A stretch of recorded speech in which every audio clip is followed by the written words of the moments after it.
Well, the Leafs just lost Game 2 in the NHL playoffs, second round, and I fear Toronto is going to burn. Welcome to the Overrated Experience Sports Betting Podcast. I'm your host, Kyle Blondin.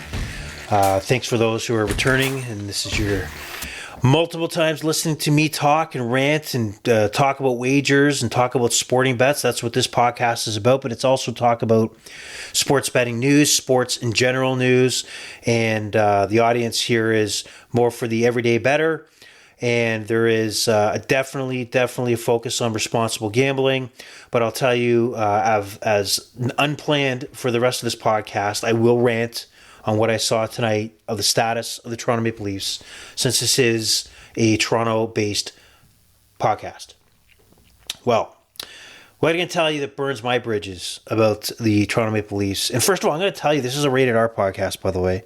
So I'm going to keep my cool for a few seconds and probably go off in a tangent. So either cover your ears, send the kids to bed, do what you got to do, turn the hearing aid down, whatever it is you need to do, because I'm going to go off on how I feel.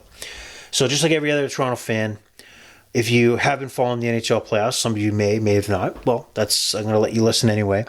Is that last Saturday, Toronto advanced to the second round of the NHL playoffs for the first time since 2024. 19 years that it took the Leafs to reach the second round of the NHL playoffs, 2004. It was done on Saturday night, Game 6, overtime in Tampa Bay. John Tavares, overtime, puts the puck off Tampa Bay defenseman skate. Celebration. And this is where the Toronto party happened on Saturday night. And what we heard on Saturday night was a lot of people turn from they, them, to we, our team, our Leafs. And that's fine. Jump on the bandwagon, grab that ticket, get on there. And then, scenes of crowd talking about Florida, Boston, and cheering that they want to play Florida. Okay, first of all, for anybody who would cheer one team or another to play, you're a complete idiot.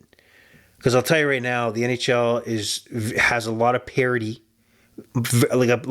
So yes, Boston was the best team in the NHL during the regular season, and they would have been a tough. You want to play them because they knocked off the Leafs several times, and they're kind of like that villain, right? They're kind of like that villain you want to walk through, just like Tampa Bay. Beating Tampa Bay meant something because they knocked off Toronto in 7 last year. So for those fools out there in Leaf Square cheering for Florida, just maybe return that jersey. Maybe just put your head down, go back to sleep. It made us look so bad. So shut the hell up, okay? Just don't ever do that again. And then Game 7, Florida-Boston. Florida knocks off Boston in overtime. So we head on to Game 1 on Tuesday. And first of all, we find out, if you follow the Overrated Experience Sports Betting Podcast, you can follow us on Twitter at Overrated EXPR2, and also on our Facebook page, the Overrated Experience Sports Betting Podcast Facebook page. You'll notice one of my tweets was showing the Leaf Florida Panthers series schedule. The NHL decided not to schedule any games on a Friday or Saturday night, for the average working guy that can actually have a few beers and go out and check out a game and maybe hang out at a bar, have a late night, enjoy the second round since it's 2004 that they haven't been there. But no, the NHL and their smart wisdom, because they're the stupidest, archaic leadership in sports, decided to put the Leafs Tuesday, Thursday of this week, and then not play until Sunday at 6:30. It just make you want to throw up and how bad and poorly the NHL manages their business. So that's, I guess, besides the point. So we walk into Game 1. Leafs come out a bit flat. I mean, what I mean by flat is they had a couple power play opportunities. They couldn't score, and that kind of was the writing on the wall. Florida kind of chipped away. They took control of the game. The game was over, 4-2. Leafs just didn't have that same jump as they normally had, and that's just the way it is. Game 1, you can write it off. They'll come back, they lost against Tampa, they got blown out, and it didn't really impact the rest of the series for the Toronto Maple Leafs. So you head into tonight, Thursday night, Leafs, got to come out, Game 2 against Tampa Bay, they basically wiped Tampa Bay off the rink and crushed them and went to Tampa Bay, tied at 1. So the Leafs come out flying in the first period. Kerfoot scores a 220 into the game.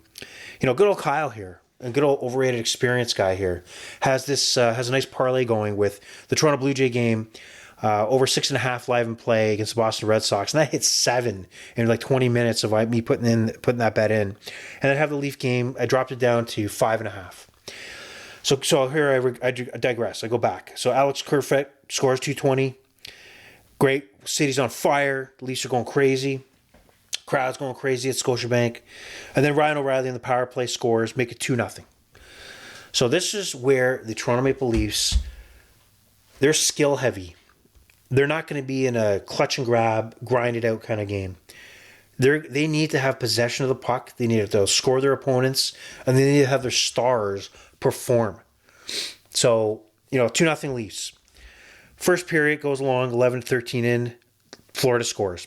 Giveaway, Liljegren, defenseman who's been in for, I'm going to drop his name here. The other defenseman. Damn it! I just dropping a. I can't recall his name at the moment, but he got dumped because he was terrible as well. So Liljegren turnover, Florida scores 2-1. All right, you're still in control. Go to the second period. 19 seconds in, Barkov scores to make it 2-2, and in a minute 6 seconds, less than a minute after that, the Florida Panthers take a 3-2 lead. We have 38 minutes left in this hockey game. 3-2. So here's the bite. Here's the burn. Is as this game's progressing, the Leafs are hitting posts. Bobrovsky, goaltender for Florida, he suddenly finds that form that got him that $10 million contract to get down to Florida, and he's stoning Matthews, he's stoning Nylander, he's stoning Tavares. He's on his head. Another post here, another block shot here. Power play can't produce, and then with seconds left, Florida empty net, open net, hits the post with 4 seconds left, totally screwed my over. And so the Leafs lose, and I can't pay it off. But going back to the Toronto Maple Leafs, and here's my rant. This team will not go anywhere unless Austin Matthews and Mitch Marner actually produce. Am I saying they're not motivated to produce? That's not what I'm saying. But bottom line is they're paid to actually produce and put production on the board, not once every so often, but consistently on a night basis. When I look at Edmonton, I see Leon Draisaitl and Connor McDavid, superstars, where if you're supposed to compare Austin Matthews and Mitch Marner, it's supposed to be at that level, and they do not perform in the playoffs even close to that level. Leon Draisaitl for the Edmonton Oilers, in the loss last night, scored 4 goals. And I'll tell you, that guy wants the puck. And he's looking to shoot first and knows, all right, I can't get the puck off, let me dump it off, let me pass the puck. Marner's passing. It seems like Austin Matthews is in a phone booth. He doesn't have any time. But when you look at William Nylander, somehow he creates space. But he'll get the flack because of the turnover on the second goal for Florida. But he's the only Leaf that is showing any skill whatsoever on the ice. And he's going to get the finger pointed at, because you know why? There's more Austin Matthews jerseys out there and Mitch Marner jerseys, and people are blind to see that your two superstars, the Leafs superstars, if they do not produce, this team is dead and they're failures. And this is not me saying I don't wish them to produce. I will be the first guy cheering them on, first guy shouting out when Matthews and Marner produce. Because if they don't produce, it's a failure, and you really have to look at the Leafs' future and discuss, do both need to be here? Because it's just going to be a great regular season with a failure in the playoffs. I don't care if they finally made the second round. This is a Stanley Cup contender. The expectations are very high. And I'll tell you right now, Samsonov has done a great job for what he is in net. He is there to make stops, but he's going to give up poor goals. He's not going to stone the opposition multiple games in a row. That's what you have. That's what you know. The rest of your team is not going to produce at a level that we need Austin Matthews and Mitch Marner to produce, and they're not cutting it and they're not doing it. So wake up, get your act together, and let's fucking go, because this is getting disgusting.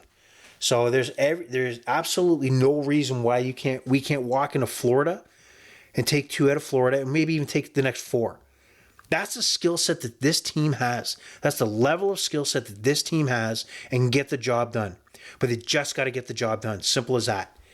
It just disgusts me, because you look at a team that on paper And sometimes they have flashes where they look like the Globetrotters out there, that they have 80-90% of the puck possession, and then a period goes by and suddenly they feel like almost like a fighter who finally got punched and like, oh, now I'm staying back, I'm on my heels.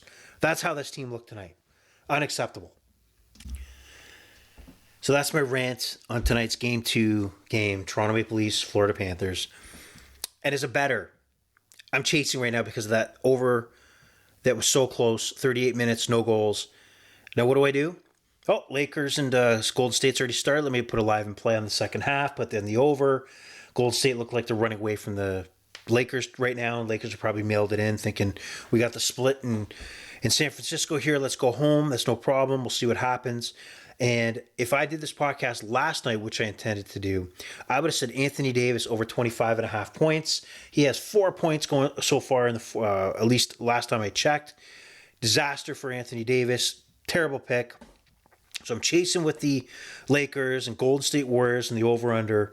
And I'm just hanging on every basket they can possibly see here.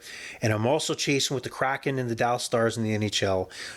Live in play over 3.5 as we ended the first period was 0-0. And that's because I already chased with that game the over for the entire game of 5.5. Since they had a high-scoring game in the first one, it took a shot. And it's, it's Chase Central here because of the way that loss went down. That's a mistake by a bettor, and I'm doing the golden mistake here, and that is chasing because emotion and anger when I thought that win was in my pocket and that money was there and it got taken away is just very disappointing, and you start chasing. Don't follow that habit. Learn from me. Now, I must stick with the NHL before I get into the other sports. There's so much going on. It's amazing, the sports world right now. There's a lot of playoffs in the NHL and NBA, and I got a lot of takes on them. So if we're looking at the Leafs now, the live on FanDuel series odds are that the Leafs are plus 235, the Panthers are minus 300. Well, call me a stupid Leaf fan, call me a dipshit, because, plus 235 for the Leafs, they are the better team. They could go on a run and win, obviously, 4 or 5 games just like that. There is risk, obviously. There's a reason why they're down 0-2. But plus 235, there is value there. So I would suggest taking a serious look at it. And you got 3 days until I get to the game 3, so I got to believe plus 235 or plus 200 and change will still be what it's at before puck drop on Sunday at 6:30. So that being said, my disgust with the Leafs situation, let's move on to some of the other series. Now, the Devils-Hurricanes. Right now, the Hurricanes smoked the Devils 5-1, or 5-1, whatever, 5. It doesn't matter because the Canes just smashed the Devils last night, and the Devils came off an emotional Monday night victory over the New York Rangers, where I was very surprised that the New York Rangers just deflated, fell flat, and the Devils with Schmidt in net. Just one of those scenarios in the NHL and sometimes in the playoffs is you feel you cannot score. You cannot beat that goaltender. And the Avalanche obviously felt that with Grubauer. They could not beat him. Game 7, and the Rangers must have felt that, and they're probably just so demoralized. But he got lit up. I think Carolina started to put some pucks in the net. And if they don't consistently score 4 or 5 goals a game, Carolina's going nowhere either. So that better be the norm, because New Jersey has shown they can recover. Jack Hughes is the real deal. And this Devils team, I think, can be pushed around in a game or two, but will bounce back. So I'm interested. I don't know if I would put some dough and put some cheddar on 154, plus 154 for the Devils, but it's worth taking a look at what Game 2 has to offer. Golden Knights, Oilers, 6-4, Game 1. Oilers plus 116. The Stanley Cup favorite right now is the Carolina Hurricanes. Oilers are 4th, but we're talking one game. The Oilers lost against even the LA Kings in Game 1 at home on home ice, so I don't really fear too much about that. The Golden Knights are a great team. I got to believe the team coming out of this series is probably the Stanley Cup favorite to heading out of the Western Conference, and plus 116 maybe a little low, but the Oilers are still bang on. 2 of the best players in the world. Obviously, Connor McDavid and Leon Draisaitl that I mentioned had 4 goals. 4 goals last game in a loss. That's a winner, though. I would take Leon Draisaitl over Mitch Marner and maybe even Austin Matthews any day of the week. And I'm only saying that out of emotion. I'll probably retract that in the morning, but you just heard it now. So that's being said, I don't have any live updates on the Kraken and Dallas Stars at the moment since that game is currently taking place. Let's take a live look at the score because I do need some goals in that game. So that game is now 18-19 left in the second period. And guess what the score is? It's donuts. So that's fantastic for me and my over and the money I put on that. So fantastic. So the NHL story is there. As far as the NHL playoffs, some of the news and notes coming out of the NHL, Daryl Sutter, was coach of the Calgary Flames, fired. And there's some interesting comments that bring this up. Daryl Sutter is a two-time Stanley Cup champion with the LA Kings, leading the Kings to victories years back.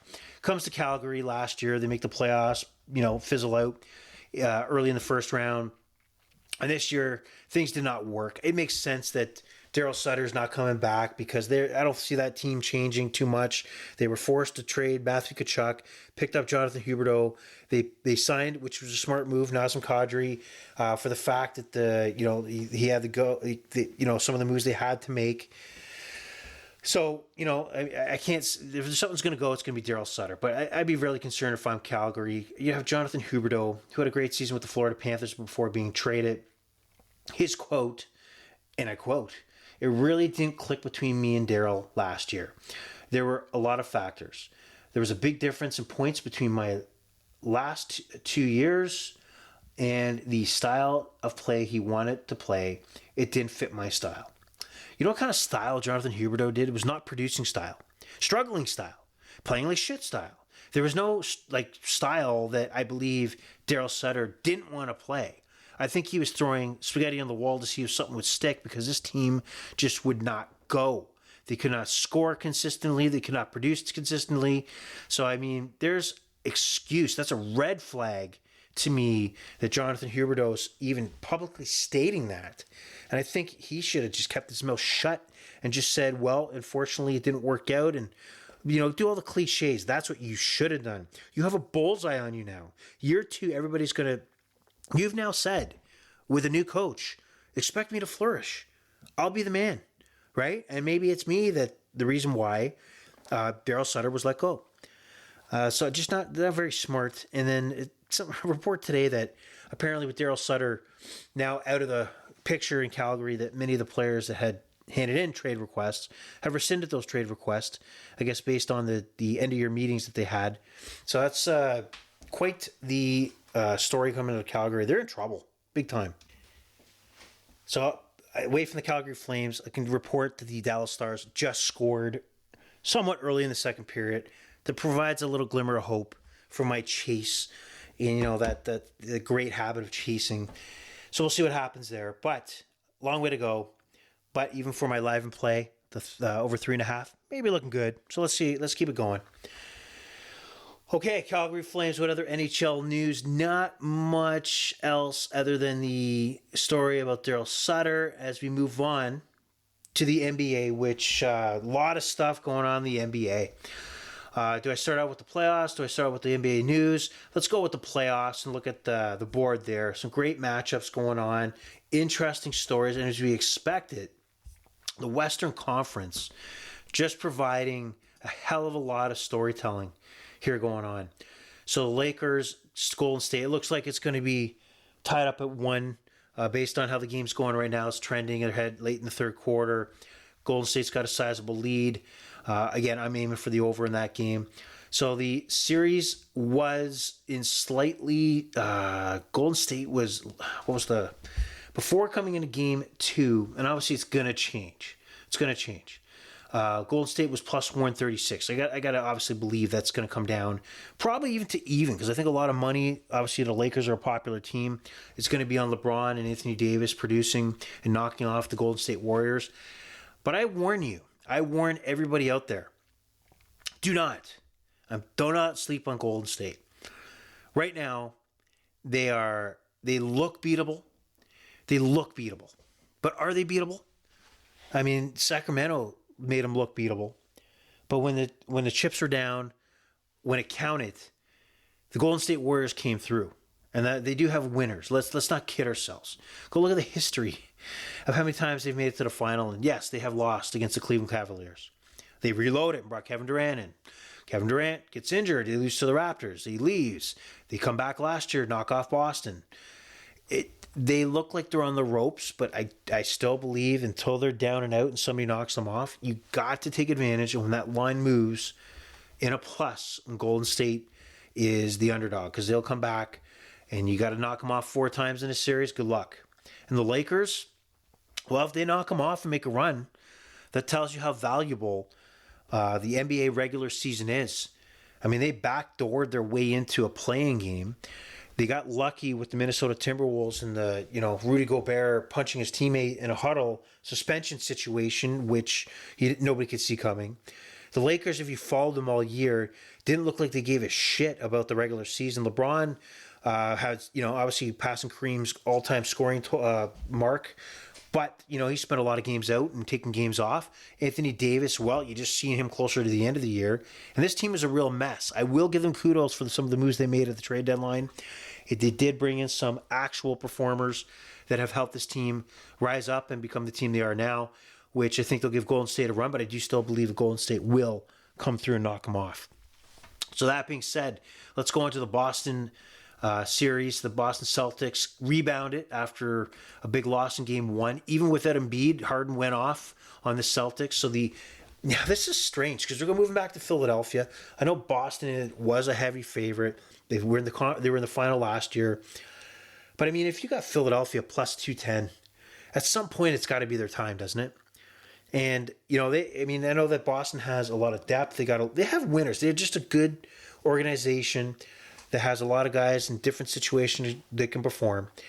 But you do have the NBA MVP. That's right. Joel Embiid named MVP in the 2023 season. And they're plus 210 and they're heading home. Man, I don't know. I don't think Boston's invincible. So why isn't Philadelphia a good value play? I'm going to sprinkle a few dollars on Philadelphia to take that series. You also have, going into Game 3, you have Philadelphia is a +2 at home, and it's a 2. Wow, man, the first game was a high-scoring game. Second game wasn't so much. But it almost, 214 in Philadelphia, I'm tending to go over, even though the podcast is called the Overrated Experience, so this shouldn't be too much of like a shocking breaking news that I may go over. But Friday's game, I do like Philadelphia. I like plus 110 on that. I like the Sixers to rebound, have the home crowd, the nasty Philadelphia Sixers fans on their side. I love it. So take Philadelphia, plus 110 in that game. Take them in the series and take the over. Take the trifecta. I feel good about it.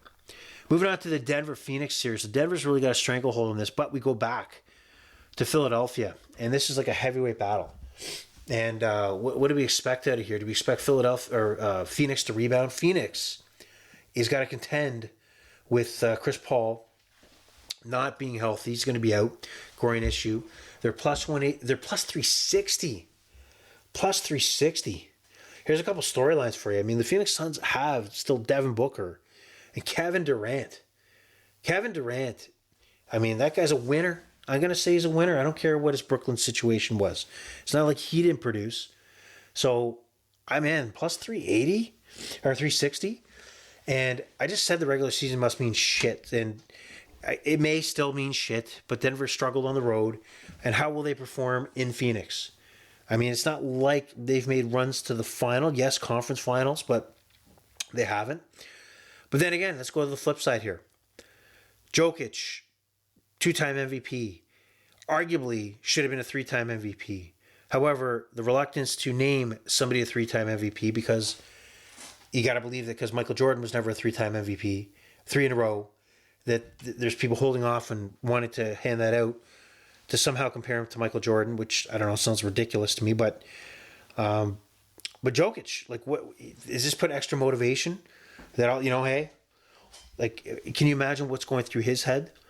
I just crushed the Phoenix Suns. You give me the ball, I crush you. You don't name me MVP, that's okay. I'll just go take the ball, I'll crush you, whether I pass the ball and then I score the basket, and I joke and I laugh. Ha ha ha ha. My name is Jokic. This guy's a robot. He's an efficient robot, but his credibility is being marked on getting this team to a final. Nobody cares that the Denver Nuggets are number one seed. Nobody cares that he's a two-time former MVP. They care if he has a ring or at least gets to the promised land, to the final, to show credibility and for people to take him real serious. So I think he's motivated, and look out for the Joker. I'm coming. So he's coming. He's coming. So Phoenix, I don't know. I think the Nuggets take this, but I think you split at home and come back, and Denver ends you in Mile High City. Knicks Heat is interesting because Jimmy Butler's health is important. Knicks knock off the Heat in Game 2, and now that series is pretty even, right? Miami's still a slight favorite at minus 116. New York is a slight underdog at minus 102. No plus money there. I gotta like Miami. I think Miami's got more of a winning culture. They can win. I don't think they win a championship, especially without Jimmy Butler, but I think they can sneak by the Knicks. So we don't know what the health of Jimmy Butler is going to be. They're going to be home. I'm sorry, they're going to be they're going to be home on Saturday. And I like the Heat at, let's see, Heat on Saturday. I like the Heat at minus 3.5. Yeah, I do like that. I do like it. I think the Knicks will fizzle a little bit on Saturday afternoon, so take that in, minus 3.5. I like it a lot. All right, so that's the NBA picture here as far as playoff series go. Off the court, some breaking news today was that the Bucks have gone ahead and fired Mike Budenholzer, their head coach. You know, the guy's got a ring. He's got a championship just 2 seasons ago. And the Milwaukee Bucks have just cut ties. There's got to be something more there. There has to be something more there. Yes, they fizzled. Yes, they didn't look great against Miami. But you tell me that Mike Budenholzer was the cause of that? I don't know. Maybe this is a bold move. Maybe this is a good move. You know, that the peak in the window of time that the Milwaukee Bucks have with Giannis is probably limited. You know, he's going to be in his prime for a certain amount of time. Maybe their cap situation, they got to make a decision now to try to make something happen with this team. Maybe the player exit meetings showed something that they weren't prepared, causing them to lose against Miami. Who knows? But the Bucks making a bold move, dumping Budenholzer, which did not see coming, but it's happened, and we're wondering who's going to take the helm for the Bucks. So this team's ready to go for another championship run. So if you haven't watched, one of the biggest stories was Giannis was asked if the season was a failure, and his response was very unique, talking about this is a success building block. But I guess for not Mike Budenholzer, because he's done. I guess the Bucks considered it a failure, but that being said, I did like what Giannis had said. So go check that out. He said at the press conference, if you haven't. It's pretty interesting stuff. And just a live update. Golden State, 3.7 seconds left in the third quarter, up 108-80 on the Lakers. I think they're going to run up the score. I think they're going to prove a point to LeBron James and team that, it's their time.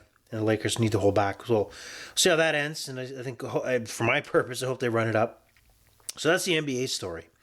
A lot of stuff going on there. Love it. I mean, it's a lot of stuff, like a lot of intriguing stuff. And the Western Conference, like I said, has not been a disappointment as far as matchups. Great stuff. So some other betting news that I want you to be aware of.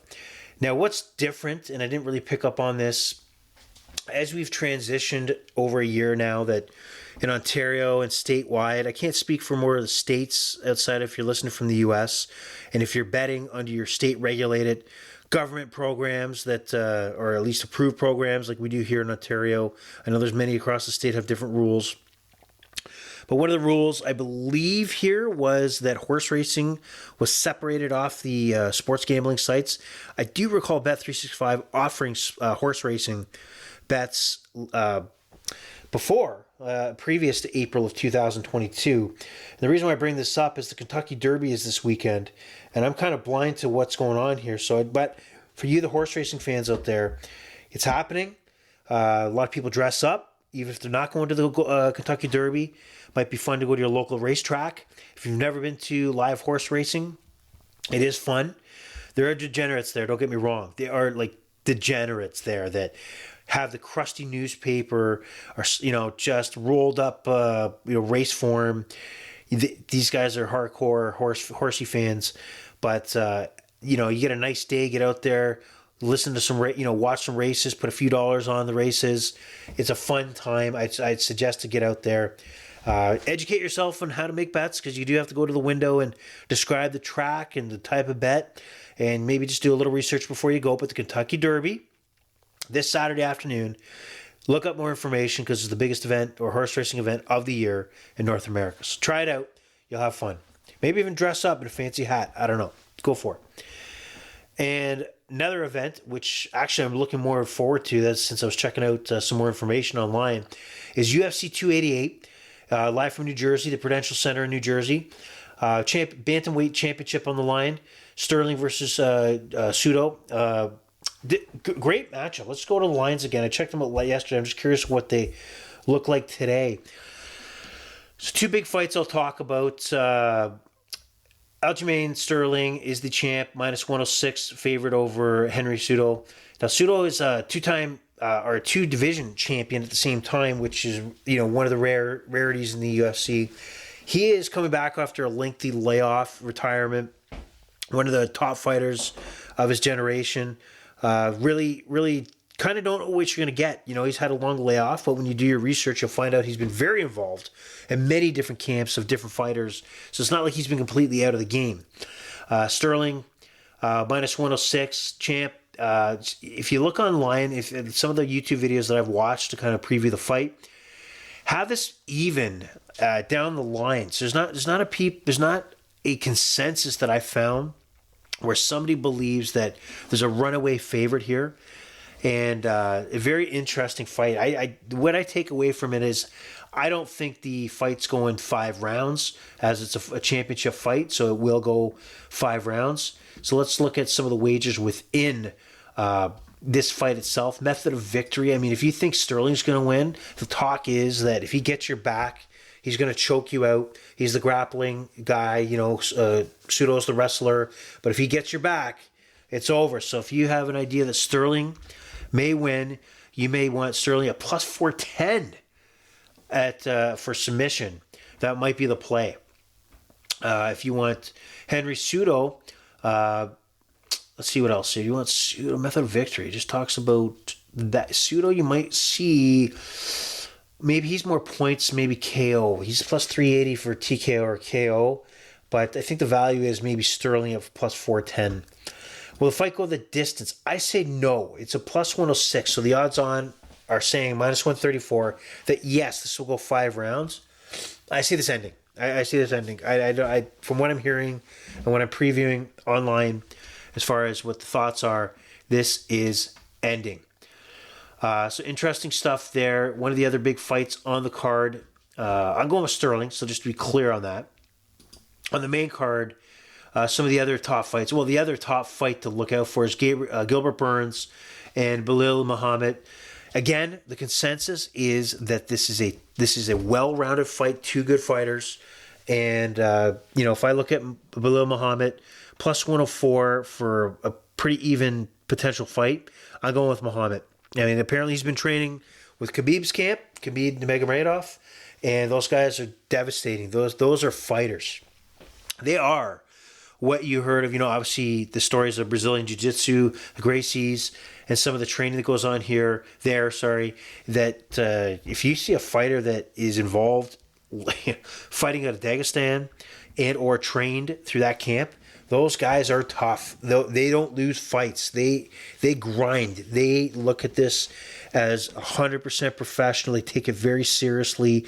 They live, breathe fighting. They're very skilled. So anytime you hear Dagestan, you hear Khabib and crew involved in training any fighters, man, you got to put the credit on that fighter. And they're probably, I'll take that. I'll take Belal at plus 104. But I am excited to watch this on Saturday night. And when you're betting, and usually Saturday night, you got a few drinks going on, you will want to look to bet something.